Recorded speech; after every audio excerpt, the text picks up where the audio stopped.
very much. Um, Let me start by observing all the protocols earlier established and recognizing everyone who's here, particularly today's keynote speaker and the panelists who will be talking on this very topical issue. I want to especially acknowledge the founder of the AEO Foundation, who I believe is well known to most of you here, but also is acknowledged as a man who's very committed to causes that he believes in. I was having an interaction about Augustine before I came up stage, and the interaction was about his character and the type of person that he is. And he's been identified as a very exceptional human being, one who is rare in Nigeria today in terms of qualities. So when we're looking at a gentleman like this, we're talking of someone who's sincere. In fact, Nigeria, we have what they call now sincerity to a fault. And I'll speak to that. And that's Augustine. Okay, is sincere to a fault. Do you know what sincerity to a fault is? When you're given funds to execute a project, and then you finish the project, and then you go back with a refund, and say, I didn't finish all the money, I'm paying back the balance. Nigerians will say to him, what would we normally say to such a person? Allah Anapu, how do they say it in Igbo? But that is the gentleman who's put together this foundation. And that's a true story. I'm not making it up. But that's character in one word. And I think that is one of the reasons we are all gathered here for this event. And like he said, he's insisted that it be a small event. Quality, not quantity. And again, that speaks volumes. And I presume everyone here is of quality.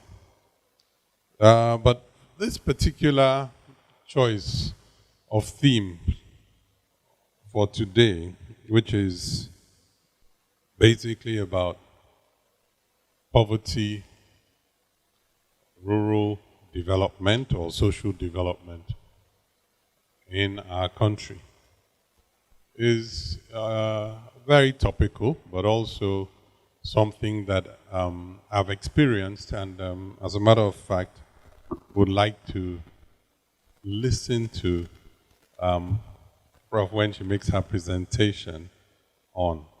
And the reason I say so is that there are over 100 million Nigerians living in rural areas. So if you have over 100 million, some say 110, some say a bit less, but if you have 110 million people, presumably living in rural areas, that means that a good portion of our population is in rural areas. And I don't know any rural area that is called rural but is developed. And so when it comes to the issue of poverty, you're looking at a situation where in Nigeria, you probably have good reason to be called the poverty capital of the world. And we're called the poverty capital of the world not just as for any reason, but because of our growing poor population. And now they call it multi-dimensional poverty. And she will explain to us what multi-dimensional poverty means and its implications.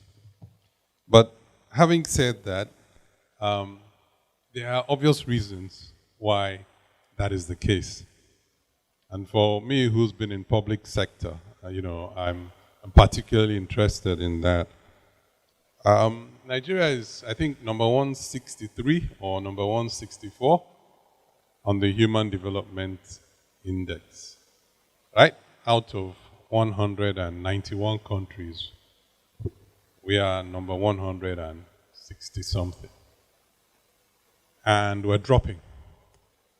It's not like we're moving. Our per capita income is about $2,200, okay? But our GDP per capita puts us at 149 globally. You know, but our GDP puts us higher, around number 32 globally. But what the poor man gets makes us drop to 149. So clearly, we've lost our middle class. Okay? So when you're looking at a topic like this, it's very diverse. And what are the reasons for it? I think you'll find out in the course of this deliberation that there are a number of factors. To me, I have found out that we, the elites who represent leadership, are fickle and recognize in governance what impacts on us. But our society, or any society, is just like a chain.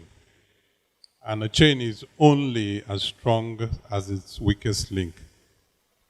In Nigeria, and when I was governor of Cross River, I always used to tell them in my cabinet that Cross River State is only as strong as the poorest person, as the most vulnerable person in the state. You're not stronger than that. Nigeria is no better than the most vulnerable person in Nigeria. So no matter how much wealth you profess to have, your inability to address the social issues continues to make you a poor nation in an unacceptable manner. And so for us, and for me in particular, I think that there are a number of factors that I'm hoping that in the course of the deliberations we'll pay some attention to. First of all, I think we're now talking about inclusivity, inclusive growth in our society, and of course, the importance of alleviating poverty. But as an administration, as a nation, how much are we really committed to alleviating poverty? My own experience shows minimal.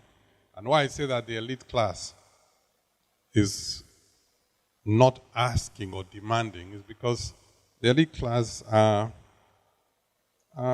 comfortable, relatively so. They are more concerned about their personal security, or more concerned about our roads and access, you know, and electricity supply and things that we need. So the elite class is really not concerned about the poor quality of education in a rural community. Because a governor who builds enough flyovers is celebrated. But a governor who actually pays some attention to rural health care development is not celebrated. So when I was in government, I always used to tell my commissioner for works that he has the easiest job in the land, in my cabinet, and that his job compared to the job of the commissioner for health or the commissioner for education. Those are tough jobs. But the commissioner for works would get celebrated because it's easy, it's brick and mortar to construct a road. But there's much more involved in alleviating poverty than being celebrated as we celebrate our governors for the institutions that they physically develop, but not the sustainable institutions. And that becomes a real challenge if we're going to address poverty. So when we're looking at this, we must look at education in our rural communities and how that affects us. What are the skills that are provided and are available in our rural communities? How much access to education do we have? We must look at healthcare delivery in our rural communities. How much access do we have to primary healthcare? What are the numbers? What are our mortality rates? What are our targets? Just beyond the SDGs or the MDGs or whatever it is, what does each state or each local government set as a target? These are things that are not addressed in governance. And as such, that's why I keep saying we don't really pay much attention to really alleviating poverty. I want to talk about water and sanitation. When you're looking at our communities, I think there was, I don't know, the United Nations must have, they always have deadlines. But the United Nations must have had a deadline for open defecation, which we as a nation can't meet.